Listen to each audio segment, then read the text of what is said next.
So in today's session and in the following sessions, we will be covering on your professional development. Okay, specifically, we will be covering on what you need to do in order to, let's say, get hired. Okay, so some of you, I would assume, would be applying for internship, or later on after you graduate, you definitely want to find a job. Okay, so so the going forward, this topics covered under Professional Development Week will be useful for you all in that regard. Okay, so we'll be looking at your application writing. Okay, and also how can you make your create your resume or CV. Okay, so also one of your assignments, your last assignment, your class assignments will be uh, about applying to a job. Okay, so there will be two jobs for you guys. One will be technical job, and one will be non-technical job. Okay, so you guys are free to choose any job you like. Okay, so you'll be writing an application letter or cover letter for that job. Okay, and also you will be uh, including or attaching your resume or CV along with your application. Okay, so that will be your last class assignment. Okay, all right. So then, when you're done with this portion of your professional development, then we'll be covering on your job interview skills. Okay, so how would you present yourself in a professional job interview?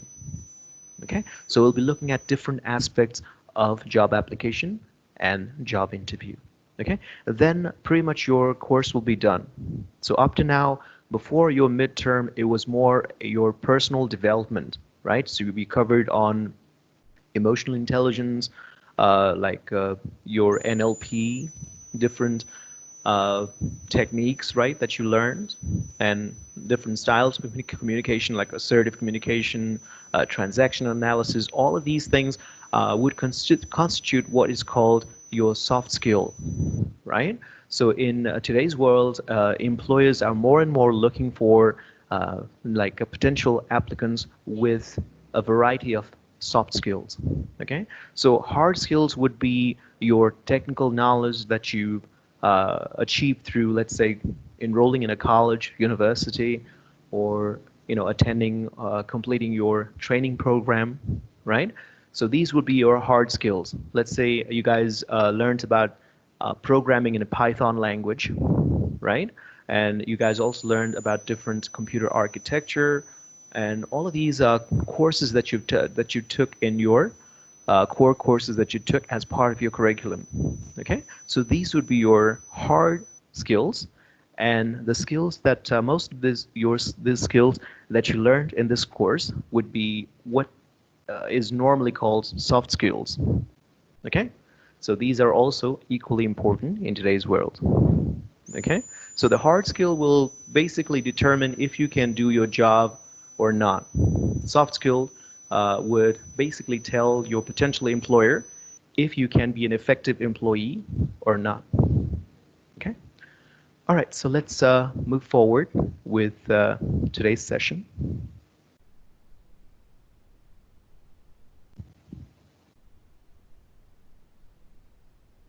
So first we'll be focusing on how to write an effective cover letter or application letter. Okay, so both mean the same thing. It's the letter you will be writing in order when you're applying for a job position.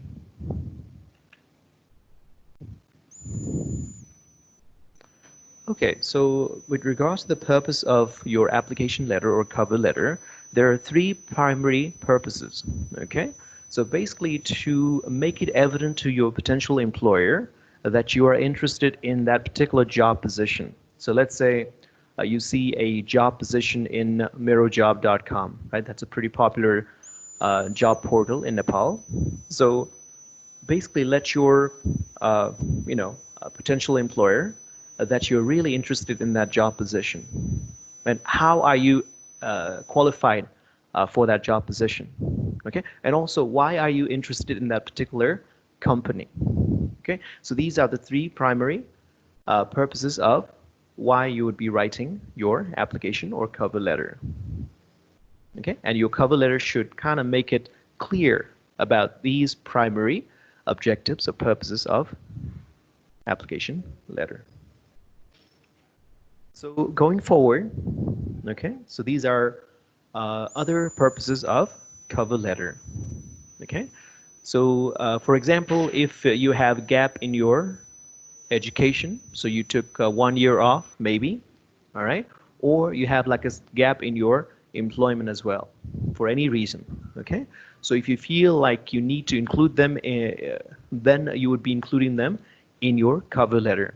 Okay, so in your resume or in your CV, you're not including anything, so there'll be gap in there. So if somebody is looking at your resume, then the people, your potential employer or potential hiring manager, will see the gap in your CV or resume.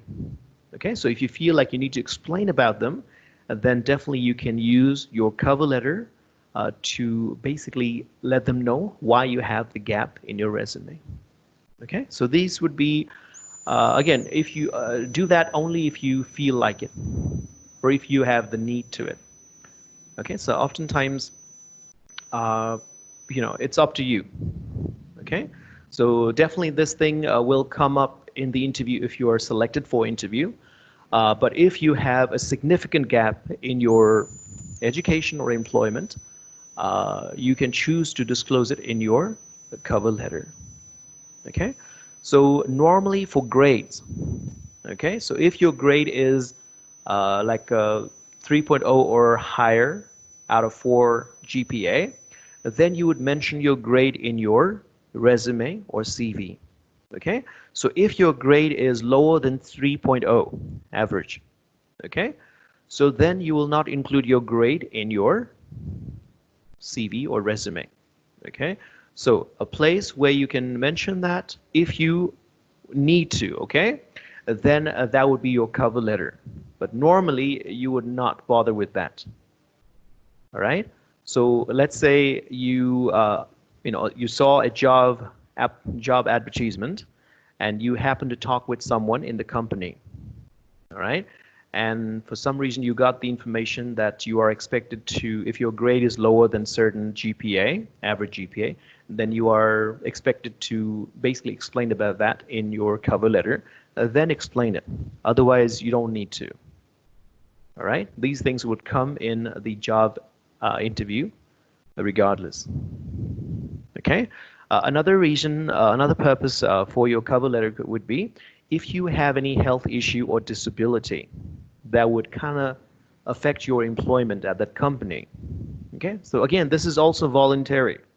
Okay, so in the developed countries like in the US, in European countries, there are strict employment law that would discourage any discrimination on disability, on gender, right?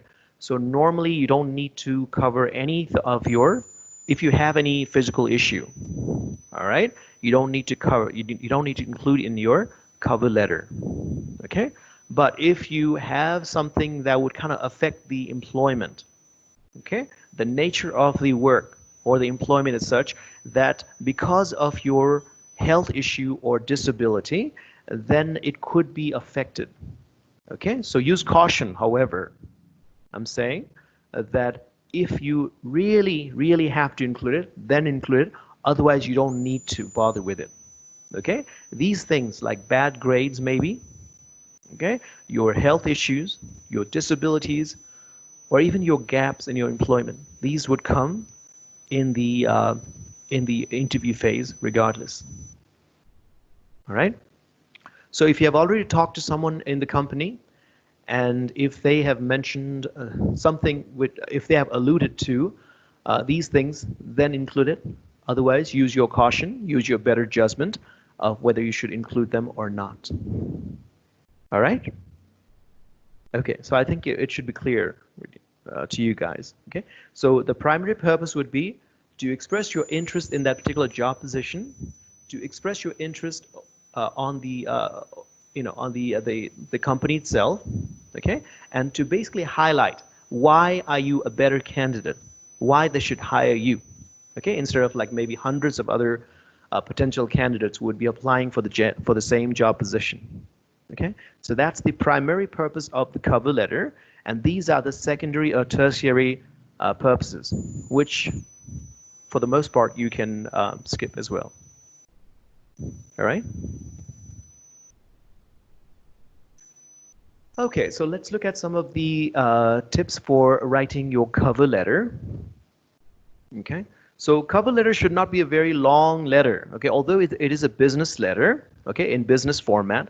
So normally for your business letter, you would have there's a certain like a format that if you stick with it, then it would be congruent with what a business letter would be. Okay, so when you see a letter, then you would know, okay, this is a formal letter because it has the necessary parts or segments that you expect in a business letter.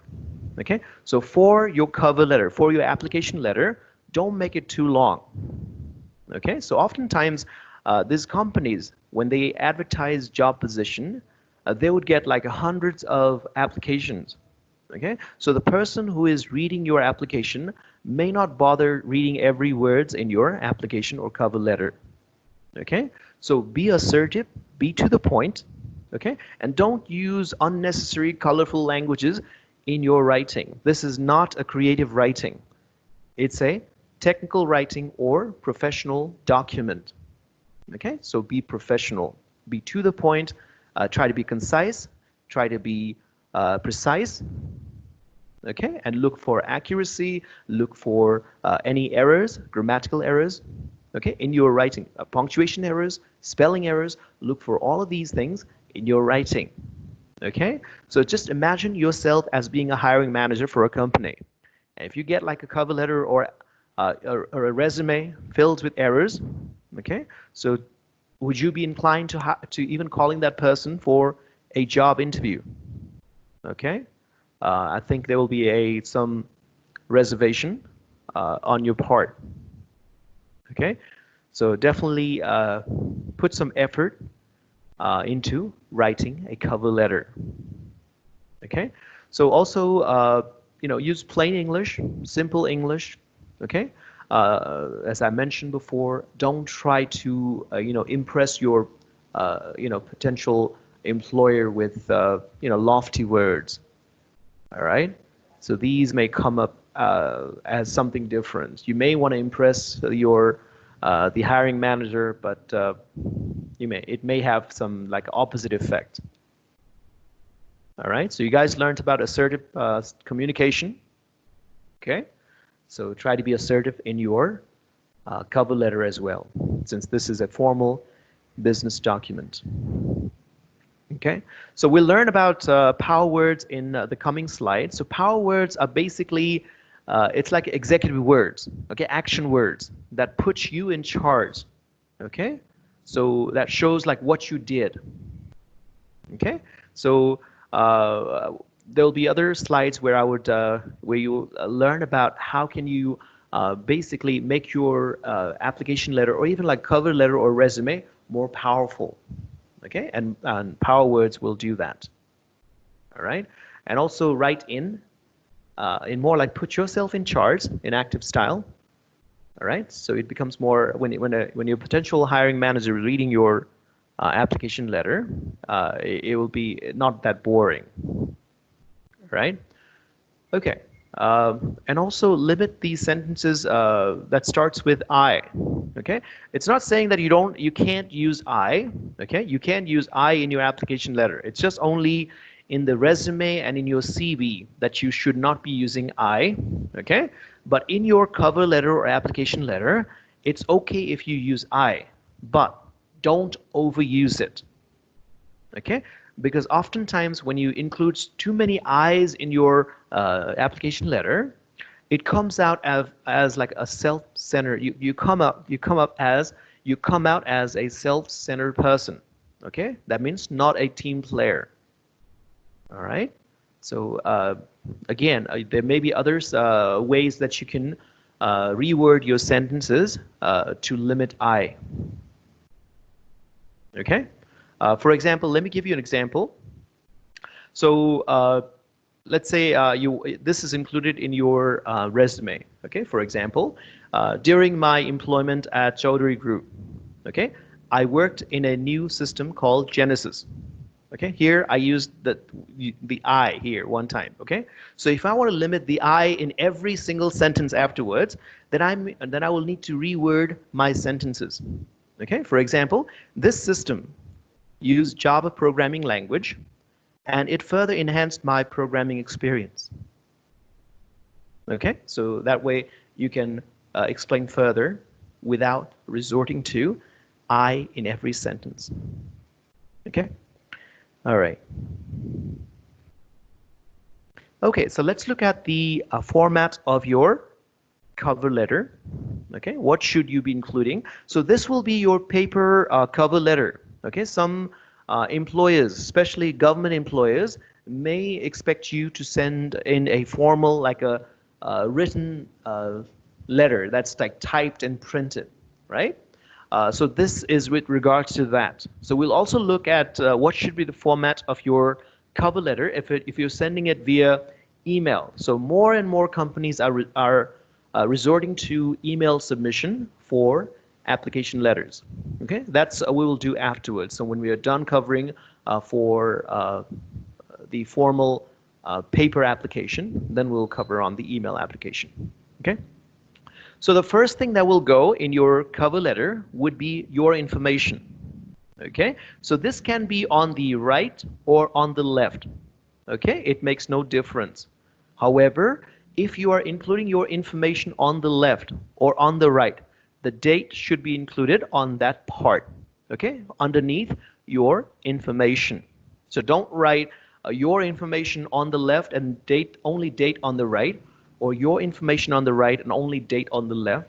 Okay, so make sure you just format your cover letter specifically for your information. Either right or left is fine. Okay, these days it's you can see all of the information being left indented. Sorry. Okay.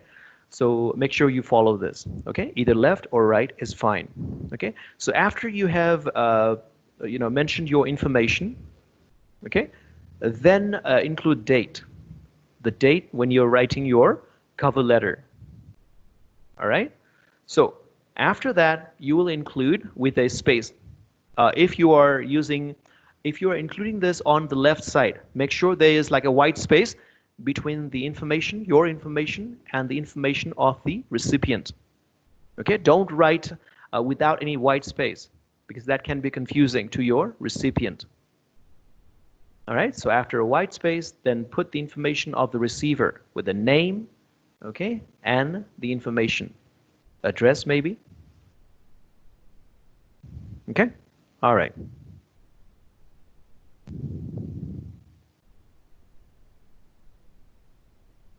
Okay, so after that, okay, then the greeting goes next.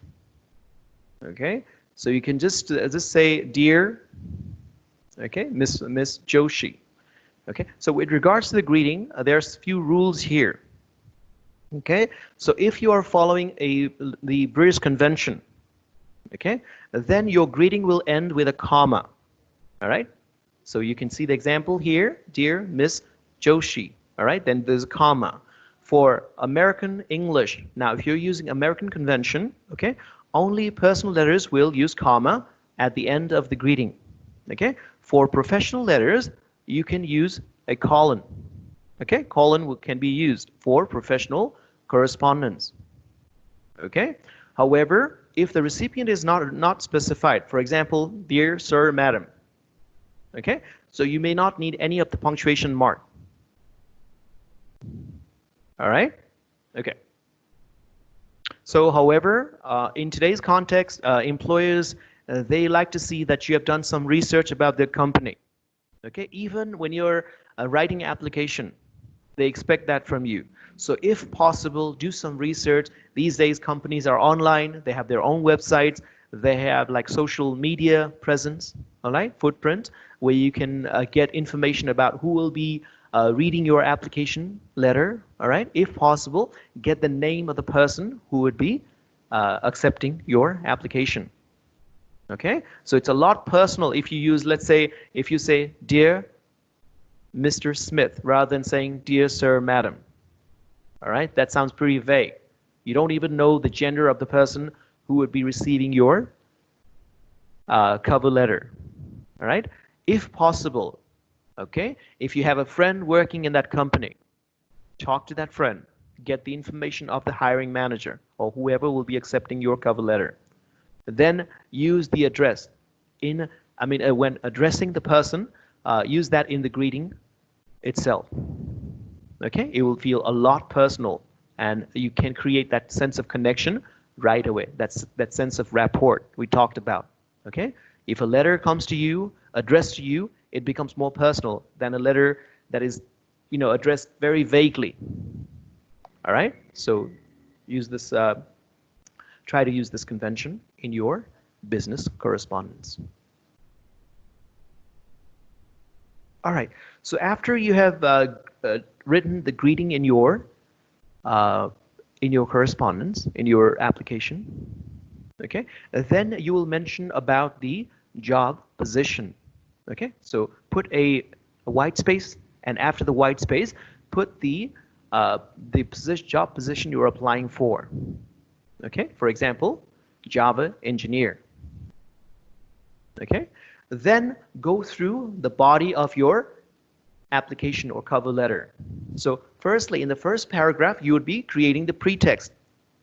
Okay, so how would you create the pretext? By letting your potential employer know how did you come across to that job advertisement. Okay, so what is the job advertisement? Where did you find it? Okay, so you're just giving a short, this is like an introduction for your cover letter or your application letter. Okay, so it's a brief synopsis of basically, why you're writing the cover letter in the first place.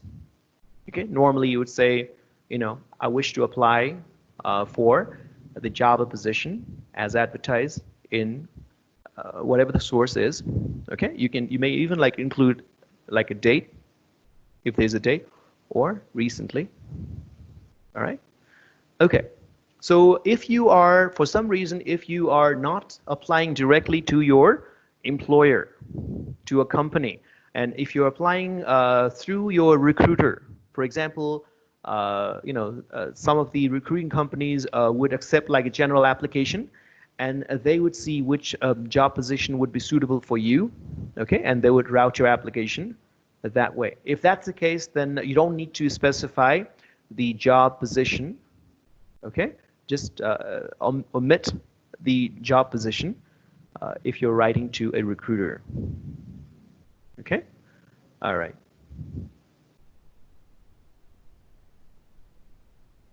Okay, so in the next paragraph, okay, you're trying to show why you are the ideal candidate for that job position. Okay, so for this one, you don't need to include everything that you've included in your CV or resume. Okay, just highlight the most significant achievement, like academic achievement, your previous work experience that is suitable for the current position that you're applying to. Okay, any training that you have taken that is applicable to the current position, job position, okay, or any certifications that you have, achieved, okay, any skills, whether soft skills, hard skills, okay, that is applicable directly to the position, okay, or relevant to the position. Mention those, okay, because everything, all of these things will be mentioned in your resume or CV that you'll be including along with your application letter. Okay, so you don't have to go in detail about that. You're just highlighting or showcasing your best achievement. Okay, you're trying to separate yourself possibly from the other candidates who are applying for the same position. How can you make yourself different? Why are you the right candidate? Okay, so you're doing that after your introductory paragraph. Okay, all right. So you'll see I used very sparsely, in here. Okay? So try to limit your I. Don't use it in every other sentences, at least in your writing. Okay?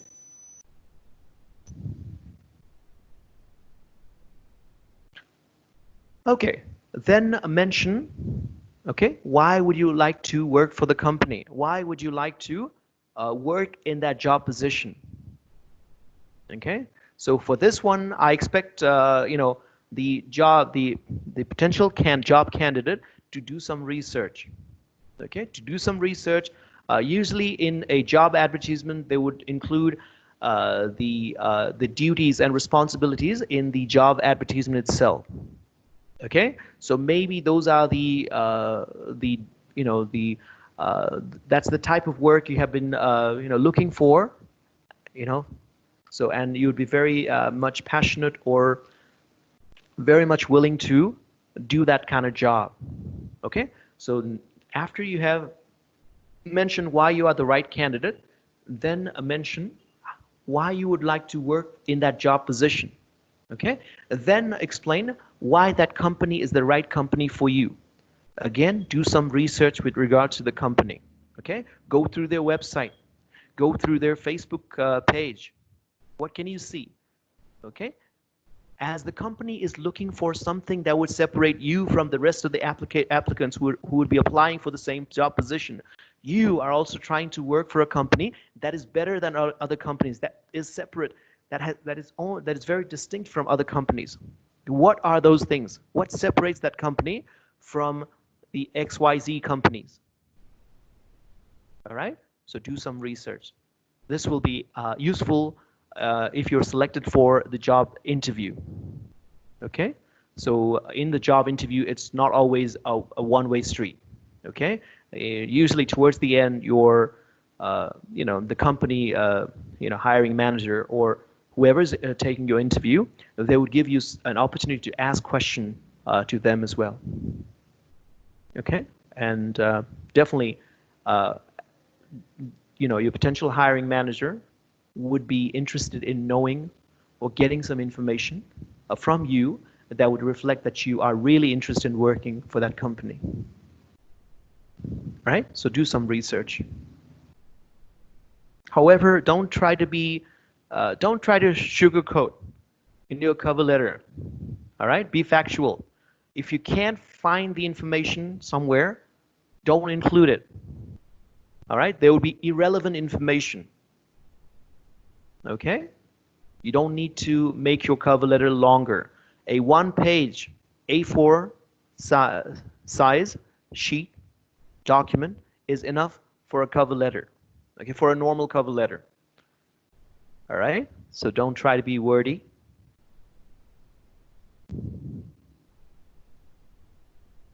Okay, so then towards the end, okay, you want to like reiterate or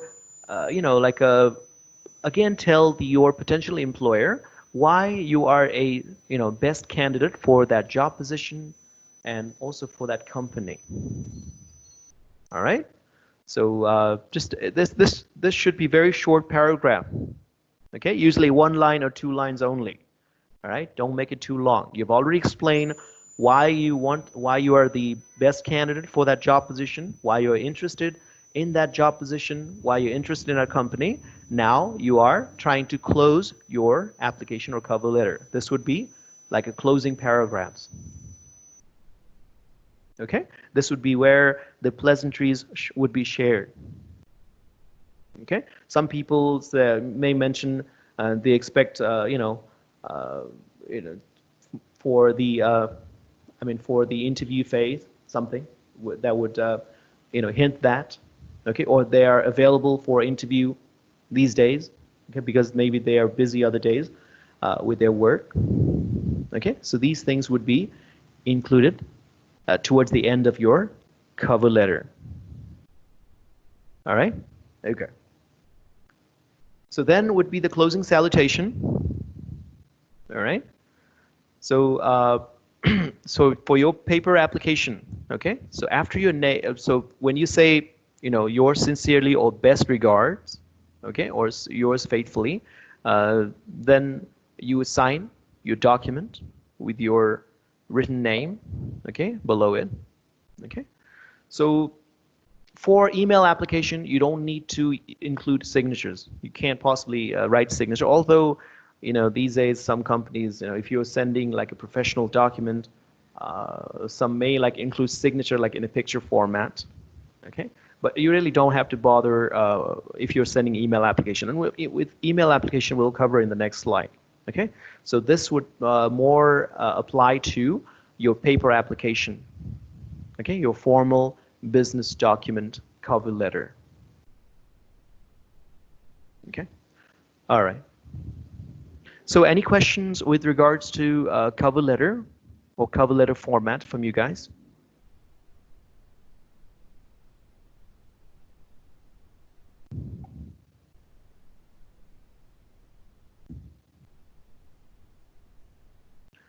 Okay, so let's look at email cover letter. Okay, so in email cover letter, you don't have to worry about the specifying your information, contact information, date, these things, because when you're sending electronic communication, date would be automatically included with the email. Okay, so worry about so there will be like separate field as subject field, subject. Okay, so put the the job position that you're applying to, instead of putting it in the letter itself, in the email, put it in the subject field, because there is separate subject field. So when your potential hiring manager sees it, so he'll have a good idea why you're writing that email. Okay? Okay, so to start your email with, okay, start directly addressing to the person who will be reading your email. Okay, again, the same rules that we went through with regards to being more specific when you're addressing to a person who would be reading your email. Everything pretty much applies here. Okay, being clear, being concise, being precise, being accurate, everything applies here, because this is also your business document. This is also technical document, technical writing. All right, so after you have like pretty much you'll see the same fields. Okay, first the introduction, or create the pretext.